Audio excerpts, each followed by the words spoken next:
Hello, welcome to exam পাঠশালায় তোমাদের আরও একবার স্বাগত।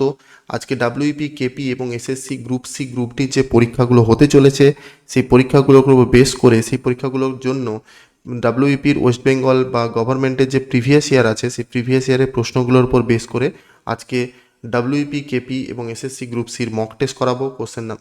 মক টেস্ট নাম্বার 8 নিয়ে আজকে আলোচনা করব।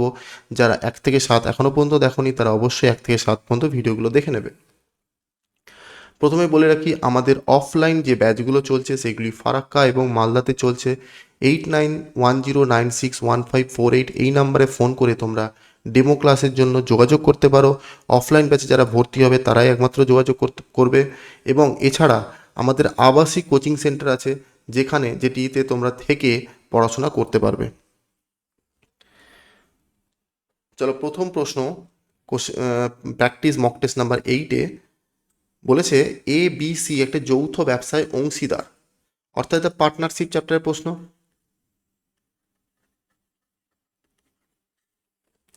এ বি সি তিনজন ব্যক্তি আছে। এ মূলধনের 1/3 দেয়, এ মূলধনের 1/3 দেয়, বি দেন এ ও সি এর দেওয়ার মূলধনের সমান পরিমাণ। বি দিচ্ছে কি এ এবং সি এর মূলধনের সমান পরিমাণ। 1/3 কে দিচ্ছে? এ দিচ্ছে। আমি ধরলাম টোটাল মূলধনটাই 3, 3-এর 1/3 দেয় মানে 1 দেয় এ। এবার বলেছে এ এবং সি এর টোটাল মূলধনের যোগফলটাই বি দিচ্ছে, অর্থাৎ সিকে যদি আমি 0.5 ধরি তাহলে বিকে আমরা বলবো 1.5।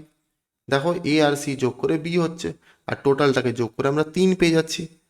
এবার বলেছে যদি বছরের শেষে লাভ্যাংশ 900 টাকা হয় তাহলে সি কত টাকা লাভ্যাংশ পাবে।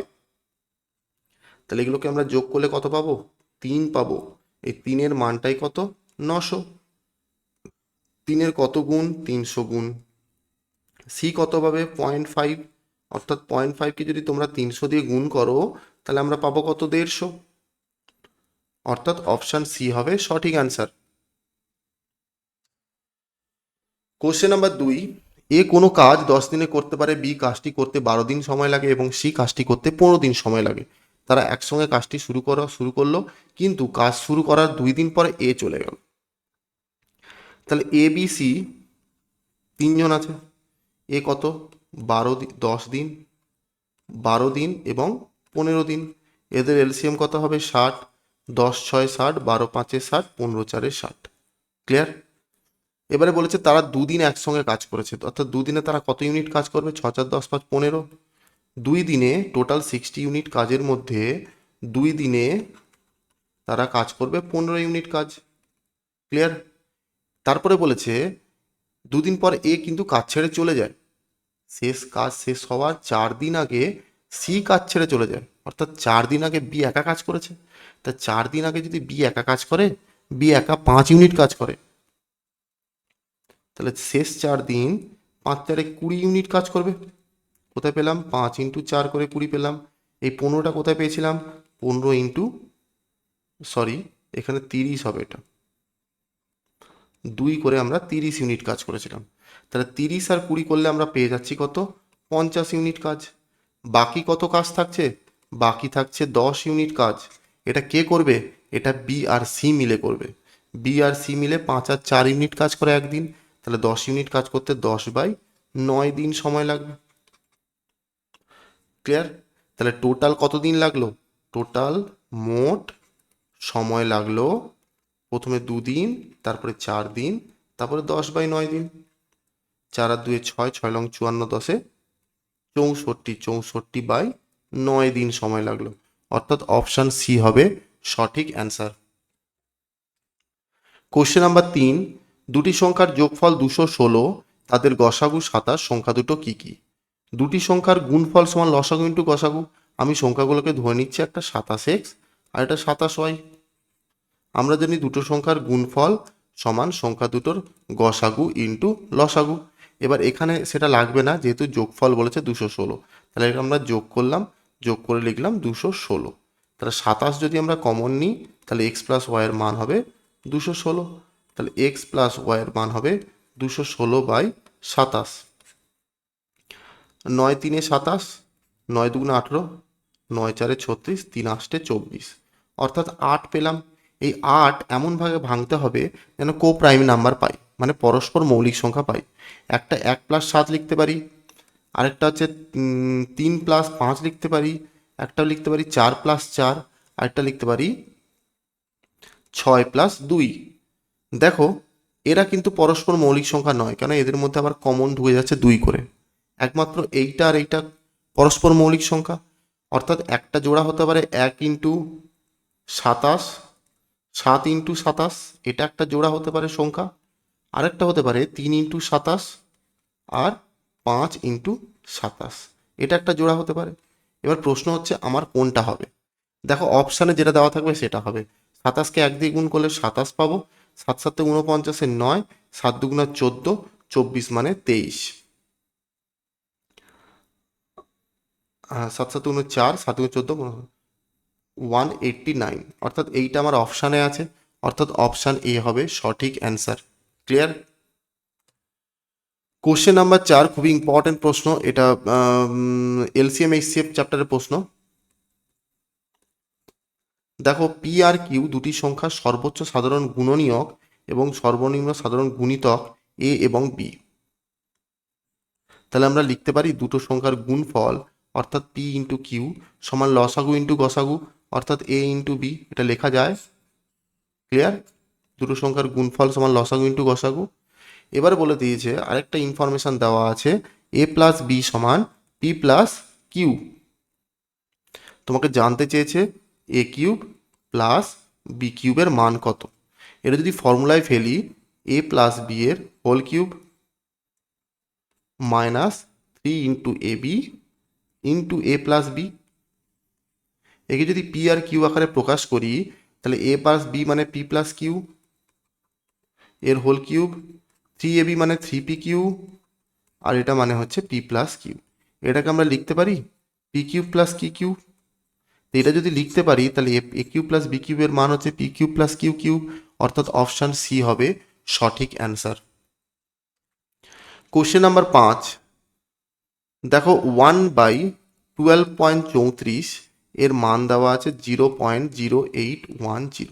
এটাও কিন্তু ভগ্নাংশ চ্যাপ্টারের প্রশ্ন, অর্থাৎ ফ্র্যাকশন চ্যাপ্টারের প্রশ্ন।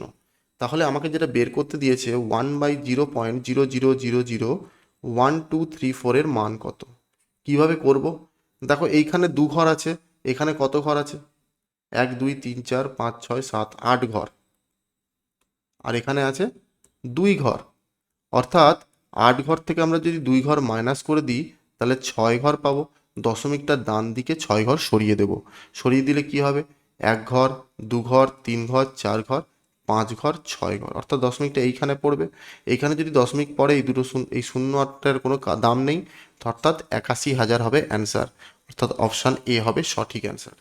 যদি ভিডিওগুলো ভালো লেগে থাকে অবশ্যই লাইক করবে, সাবস্ক্রাইব করে বন্ধুদের মধ্যে শেয়ার করবে এবং তোমরা নিজেরা প্রশ্নগুলোকে করে দেখো তোমরা কতগুলো প্রশ্ন করতে পারছো। কোশ্চেন নাম্বার 6, কোনো ব্যক্তি তার আয়ের 2/5 স্ত্রীকে দেয় এবং 1/5 পুত্রকে দেন, এরপর তার হাতে 4,000 টাকা থাকলে তার আয় কত। দেখো 2/5 এবং 1/5, এই 5-এর এলসিএম নেব, অর্থাৎ 5 আর 5-এর এলসিএম হচ্ছে 5 টাকা। আমি ধরলাম তার আয়টাই হচ্ছে 5 টাকা। এই 5-এর 2/5 অর্থাৎ 2 টাকা দিচ্ছে কাকে? স্ত্রীকে।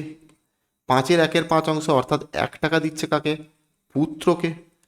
ঠিক আছে, এই যে 2/5 ইন্টু তার আয় 5, এই 5 5 কেটেই কিন্তু 2 হচ্ছে, তেমনি 1/5 ইন্টু 5, এই 5 5 কেটেই কিন্তু 1 হচ্ছে।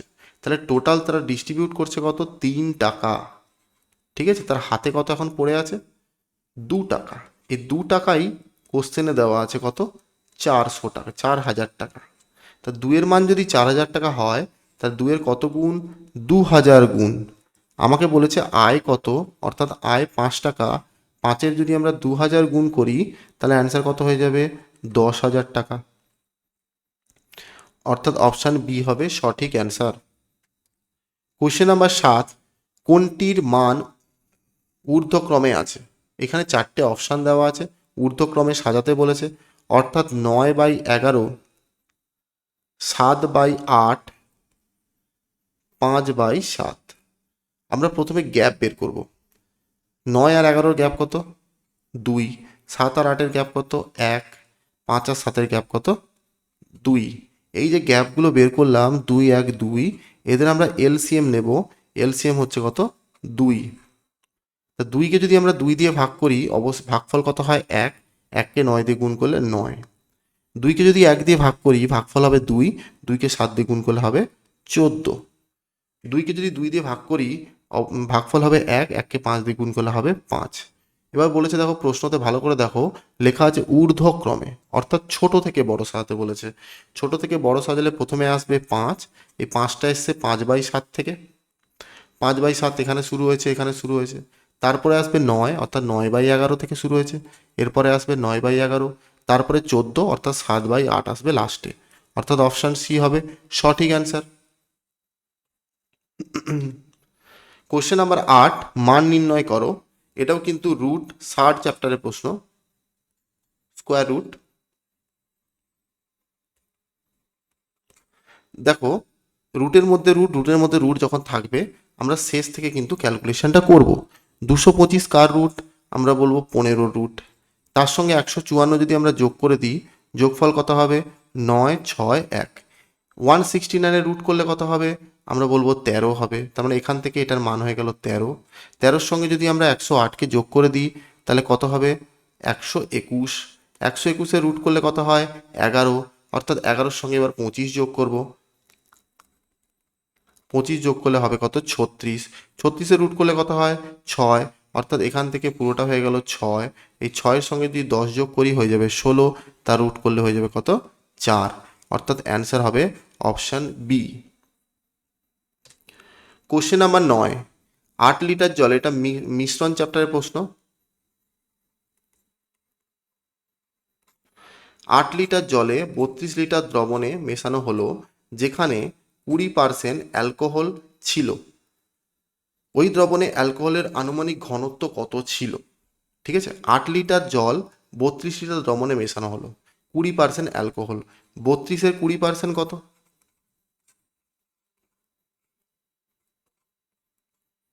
5 দিয়ে কাটা গেলে 5 6 30, 31 32, 5 4 20। এত লিটার, 6.4 লিটার। এর সঙ্গে যদি আমি আরও 8 লিটার যোগ করে দিই 14.4 লিটার হবে। এই 14.4 লিটারটা মধ্যে অ্যালকোহলের আনুমানিক ঘনত্ব, অর্থাৎ 6.4 ডিভাইডেড বাই, এটা নয় সরি, এটা ভুল করলাম। 6.4 লিটার হচ্ছে অ্যালকোহল। এবার বলেছে অ্যালকোহলের আনুমানিক ঘনত্ব কত। এখন কিন্তু মিশ্রণটা 32 + 8 40 হয়ে গেছে। 32 + 8 অর্থাৎ 40 লিটার হয়ে গেছে। অর্থাৎ 6.4কে যদি আমরা 40 দিয়ে ভাগ করি আর 100 দিয়ে গুণ করে দিই তাহলে পার্সেন্টেজ পেয়ে যাব। দশমিকটা তুলে দিলে এখানে শূন্য হয়ে যাবে, কেটে গেল। 4 দিয়ে কাটলে 16 4 64, অর্থাৎ 16% হবে অ্যান্সার। অপশান সি হবে সঠিক অ্যান্সার। আজকে সেশনের শেষ প্রশ্ন। দেখো, 30 টাকায় একটা ছাতা বিক্রি করে একজন দোকানদার 20% লাভ করে। স্টক খালি করার সময় স্টক খালি করার সময় দোকানদার 20% ছাড়ে ছাতা বিক্রি করে। বিক্রির মরশুমে তার লাভ বা ক্ষতি শতাংশ কত? 30 টাকায় একটা ছাতা বিক্রি করে দোকানদার 20% লাভ করেছে। অর্থাৎ 20%-এর মান হচ্ছে 1/5। অর্থাৎ সিপি যদি 5 টাকা হয়, এসপি হবে কত? 6 টাকা। এই 6-এর মানই কোশ্চেনে দেওয়া আছে 30। 6-এর কত গুণ? 5 গুণ। অর্থাৎ 5-এর 5 গুণ করলে হবে 25 টাকা। কস্ট প্রাইস পেয়ে গেলাম। দোকানদার এবার দোকানদার 20% ছাড়ে ছাতাটি বিক্রি করে। মেন দামটা কিন্তু 30 টাকা ছিল। এবারে 30 টাকায় না বিক্রি করে দোকানদার বললো আমি 20% ছাড় দেবো, অর্থাৎ 80%-এ বিক্রি করব। 80%-এ যদি বিক্রি করি তাহলে আমার 24 টাকায় বিক্রি করতে হবে। এটা নিউ এসপি। তাহলে আমার 25 টাকার জিনিসটা আলটিমেট 24 টাকায় আমাকে বিক্রি করতে হলো, অর্থাৎ লস হয়ে গেল। লসের পরিমাণ কত? 1 টাকা। পার্সেন্টেজ অফ লস যদি বের করি তাহলে কত হবে? 1/25, মানে কস্ট প্রাইস ইন্টু 100। কাটাকাটি করলে হবে 4%। 4% লস, অর্থাৎ অপশান ডি হবে সঠিক অ্যান্সার। আজকে সেশনে এটাই শেষ প্রশ্ন ছিল। ধন্যবাদ।